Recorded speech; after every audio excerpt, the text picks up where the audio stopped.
Bom, então, aí nessa segunda etapa, dentro desse segundo bloco da capacitação, a gente se debruçou em entender as cadeias de impacto, né? E sua relação com as mudanças climáticas.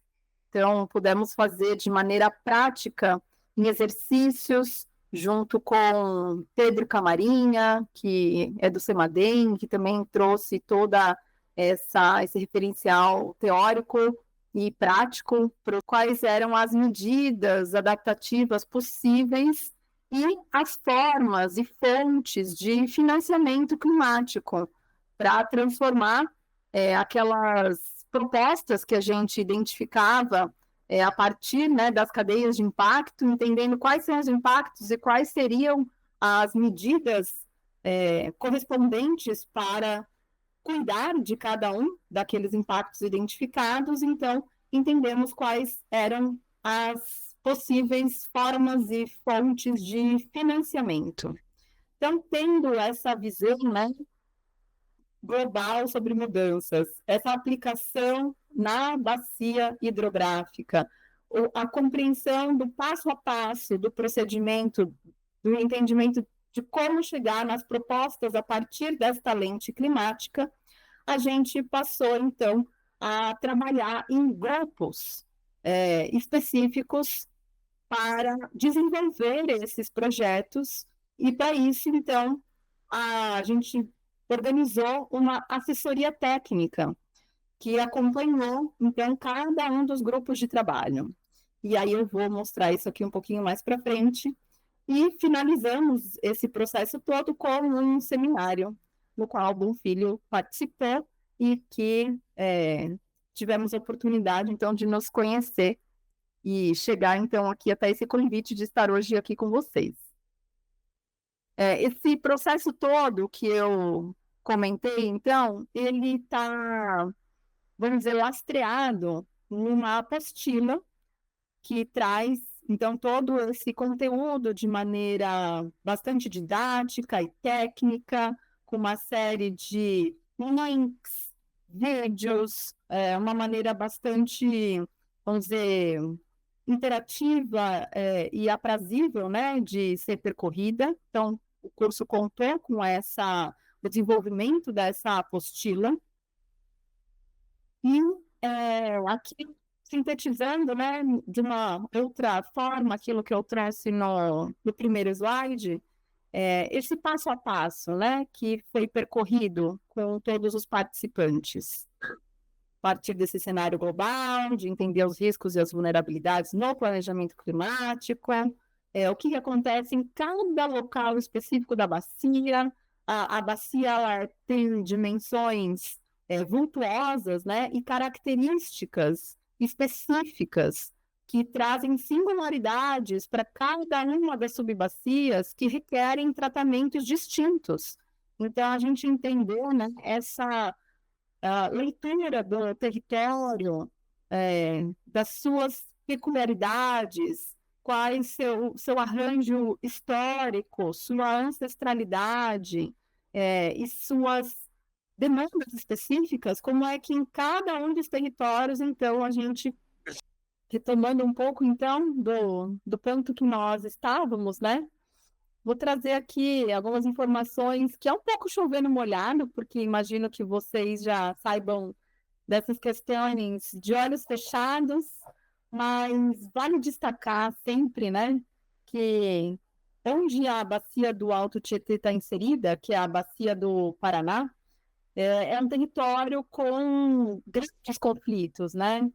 Porque a gente tem nesse recorte hidrográfico 5% da disponibilidade de água superficial do Brasil, só que nesse mesmo recorte a gente tem 32% da população de todo o Brasil. Então, é realmente uma área na qual as disputas, né, elas são intensas, como a gente já viu aí na apresentação da Cristina, pelo uso do solo, pelas ações sem controle, né, causando aí diversos impactos severos, poluindo.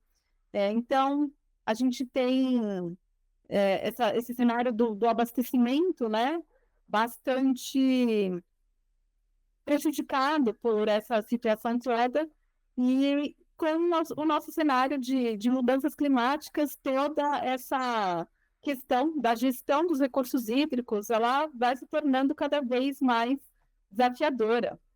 Então, a gente, nesse cenário, né, os episódios de pluviosidade, eles vão alterando a sua dinâmica, e muitas vezes temos episódios intensos, né, que provocam inundações e situações críticas, e por outro lado, a gente tem situações de escassez que nos levam a pensar nessas medidas que possam nos ajudar a reservar esse bem tão precioso para a vida e para a saúde. A gente tem, historicamente, um evento muito marcante na nossa história, né? Nos anos de 2014 e 2015, por um gravíssimo evento dessa escassez hídrica que deixou todo mundo, pelo menos, um pouco mais consciente a respeito dessa temática. E isso vai se associando com outras questões, né? Também tivemos uma epidemia de dengue recentemente, que também nos convida a olhar com mais cuidado ainda para essa temática. E toda essa relação da água intrínseca aí com o nosso território, em toda a região da bacia hidrográfica do Alto Tietê, que tem esses conflitos nos quais, ora, temos situações de inundação, ora de escorregamentos de encosta, ora de ilhas de calor, ora de ondas de calor extremo. Então, tudo isso está aí em tela para a gente poder endereçar e observar. Será que os nossos planos, será que as nossas ações, né, estão se dirigindo no sentido de cuidar ou de agravar esses problemas? Então, tendo em tela todos esses desafios, né, da sustentabilidade e dessa agenda climática, olhando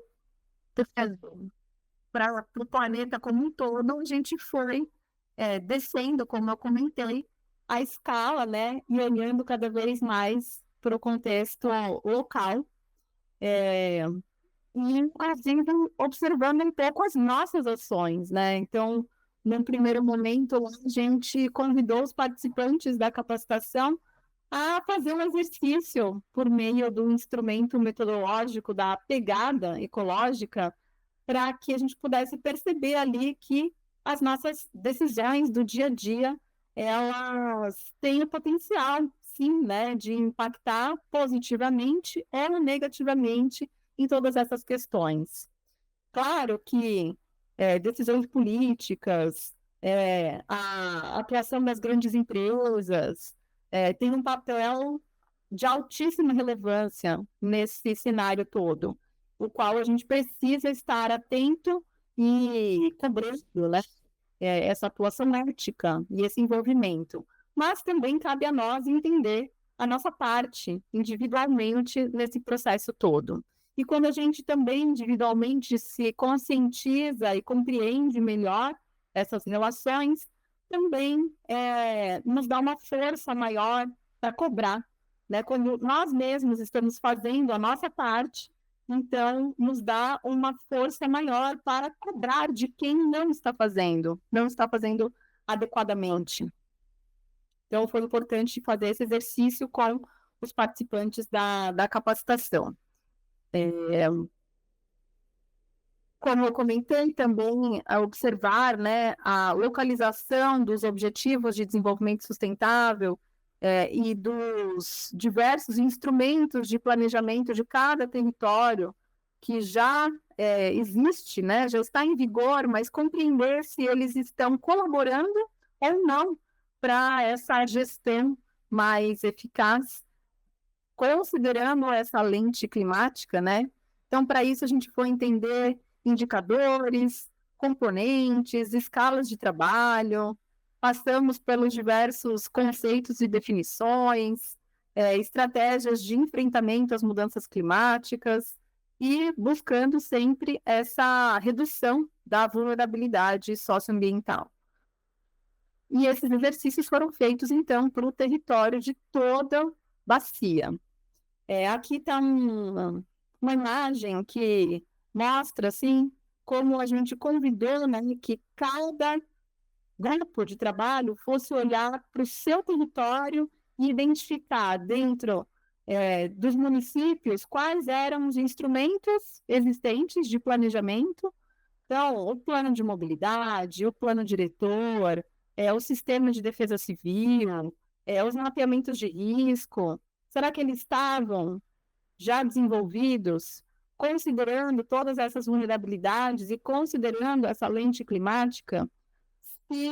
Se sim, né? Como é então que a gente impulsionava a implementação desses planos? Se não, como é então que a gente buscava corrigir a rota?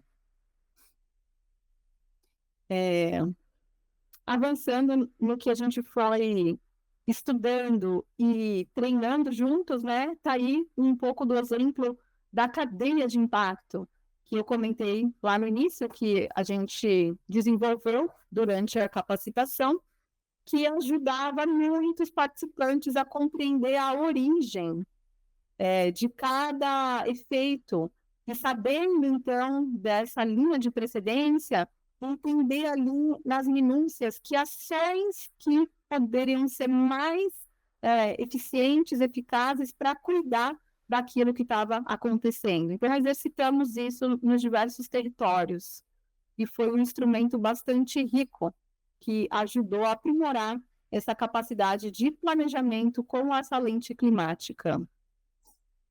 Aqui estão alguns outros exercícios que desenvolvemos ao longo do processo, focados aí em entender a partir das ações que a gente foi identificando, medidas, né, como saída dessa avaliação das cadeias, como é que a gente poderia propor ações e entender os desdobramentos de cada uma dessas ações em termos de custo, de eficácia, de viabilidade, de quais seriam os co-benefícios, se eram ações que estavam no campo do planejamento, ou se eram ações que se desdobrariam em projetos. Enfim, vamos então entender os desdobramentos práticos para transformar o que a gente estava pensando junto em realidade. E para ajudar a gente a tangibilizar, os nossos colaboradores apresentaram uma série de estudos de caso, tanto que foram planejados ou que já de fato estão em execução, como, por exemplo, aí o Plano de Ação Climática de Santos, né, que foi elaborado, mas ele já está francamente sendo aplicado na prática, e aí a gente pode, então, entender, né, como que isso está acontecendo, quais são os seus desafios, o que está dando certo, o que precisa ser aprimorado. Essa apresentação, então, foi feita pelo Eduardo Hosokawa, por exemplo. Nós tivemos também apresentações mais processuais, né, de entender metodologias de planos de adaptação e como que isso foi feito no Municípios Paulistas Resilientes. Então, a Fabiana Seleguin trouxe esse conteúdo para a gente. O Cláudio José Ferreira trouxe um pouco a gestão de risco de desastres e adaptação com esse foco na bacia do Alto Tietê. A Maria Paula trouxe para a gente o Índice Paulista de Vulnerabilidade, como que ele foi criado, todos os seus componentes e como que a gente enxerga o território a partir disso. O Paulo Pellegrino trouxe diversas experiências de soluções baseadas na natureza, né, planos e projetos que foram pensados com essa lógica, e como, então, a gente poderia pensar nisso como uma forma de adaptação nos contextos que a gente estava estudando de cada bacia. E ali o Vitor trouxe para a gente a aplicação do projeto de ação climática de Santos, numa das áreas lá em Santos, que é o Monte Serra. Tivemos diversas palestras, né? Assessoria de especialistas, como vocês estão vendo aí, com o Marcos Buqueride, com o Paulo Massato, com o Paulo Artacho, com o Pedro Camarinha, com a Karine Leal. Foi muito rico, né?